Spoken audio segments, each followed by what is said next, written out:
Olá, sejam bem-vindos a mais um vídeo do canal Pouco Otaku. Eu sou o Alisson. Se você é novo por aqui, não esqueça de se inscrever e também ativar o sininho para receber todas as nossas notificações do canal. Também não esqueça de acessar o link das nossas redes sociais que está aqui na descrição. E bora falar sobre Kaiju número 8, episódio 8. Eu confesso que estava esperando desde o primeiro episódio para falar número 8 e episódio 8. Encaixou perfeitamente. Mas bem, sem brincadeirinhas, o episódio tá começando com a luta do vice-capitão Oshino contra o Kaiju número 8, que é o Kafka. E o vice-capitão, ele é totalmente assustador. Ele não dá tempo pro Kafka pensar em sequer alguma coisa. A situação do Kafka ali também é muito séria, porque ele não quer lutar contra o vice-capitão. Mas, se ele ficar sem fazer nada, ele vai acabar sendo morto. Então ele tem que fazer alguma coisa. E o que ele decide é começar a tentar fugir. E quando eu digo tentar, é porque é só tentar mesmo. Porque o vice-capitão vai atacando, o Kafka vai tentando se defender ou desviar desses ataques. Mas a maioria acerta o Kafka. Porque o Oshino, ele é muito rápido pro Kafka conseguir acompanhar ele. E enquanto tá atacando, o Oshino, ele vai pensando que ele tá levando aquela luta a sério. Porque ele acredita que o Kaiju número 8 tenha cerca de 8.0 de força, o que faz dele um Daikaiju. Mas o Oshino, ele tá tendo ali uma sensação estranha desde quando essa luta começou. Ele acaba deixando isso de lado e lança 2 cortes voadores. Mas o Kafka, ele consegue se desviar desses ataques, perdendo apenas uma das suas pernas. Mas nessa brincadeira, o Oshino aparece bem na frente dele, porque os 2 primeiros ataques foram distrações. E o Kafka só consegue se defender desse terceiro, porque ele já sabia que o Oshino ia tentar acertar o núcleo dele. Então ele consegue se defender e consegue também atacar. Mas ele mira exclusivamente na própria arma do vice-capitão, destruindo ela e criando também uma espécie de distração que faz com que ele consiga fugir de lá e escapar do vice-capitão. Por outro lado, é mostrado a Kikuro, ela pensando se deve ou não confiar no Kafka pelo fato dele ser um Kaiju. Mas nisso, ele acaba chegando ali, já quase sem força, e ele acaba caindo e ela vem para segurar ele, para evitar que ele caia realmente no chão. E ele se desculpa por ter deixado o Kaiju número 9 ir embora. Mas a Kikuro fala que não tem nada, tá tudo bem, porque ela mesma quer acabar com aquele Kaiju. E o Kafka, ele tem que se preocupar é porque ele foi visto pelo vice-capitão. Mas o Kafka, ele tá nem aí pra isso. Ele tá preocupado com o Ishikawa agora.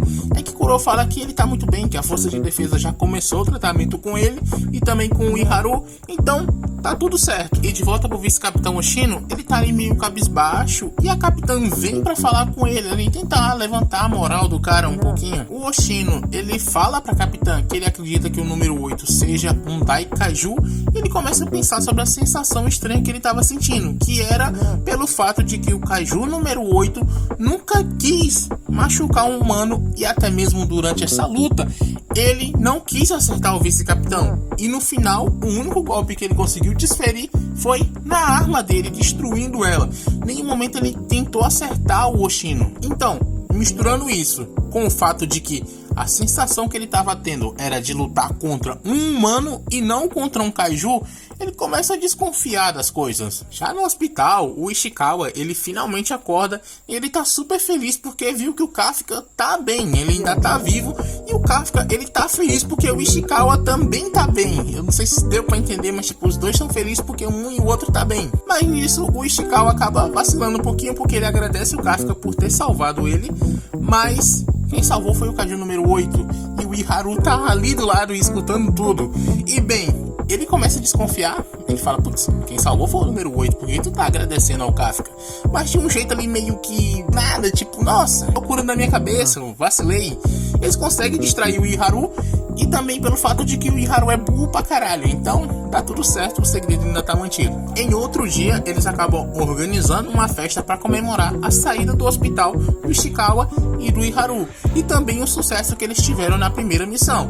Uma festa muito boa, com muita comida, muita cerveja. Mas aí, o vice-capitão, ele manda que todos fiquem em silêncio porque ele tem um aviso a dar, que é o fato de que o Kafka ajudou com que muitas pessoas fossem salvas durante aquela missão e isso foi reconhecido. Então agora ele é oficialmente aceito na tropa, fazendo parte da 3ª divisão. Então o Kafka finalmente conseguiu se tornar da força de defesa e todos comemoram, todo tá muito feliz ali por causa que o Kafka conseguiu, e eles comemoram mais ainda, tornando a festa que já estava grande num estouro. No outro dia o Kafka vai receber a promoção diretamente da mão da mina e ele tá super nervoso por ela, por estar ali sós com ela, e ele fica meio que com as perninhas bambas. Ela vendo isso, ela fala que você ainda tá muito longe de lutar ao meu lado. E o Kafka, ele entende isso, ele sabe, e ele diz que vai se esforçar, mas porque ele falou de forma informal com ela, ela manda ele pagar 50 flexão. Ela também avisa que os kaijus número 8 e número 9 precisam ser estudados. Então ele vai ter que fazer isso sobre o comando do vice-capitão, que o vice-capitão escolheu ele pessoalmente para fazer esse papel, para ir estudar esses dois kaiju. Kafka faz isso, ele vai estudar até altas horas da noite, e nisso ele fica muito cansado, e quando ele tá saindo de lá, ele percebe que a luz da sala de treinamento tá ligada.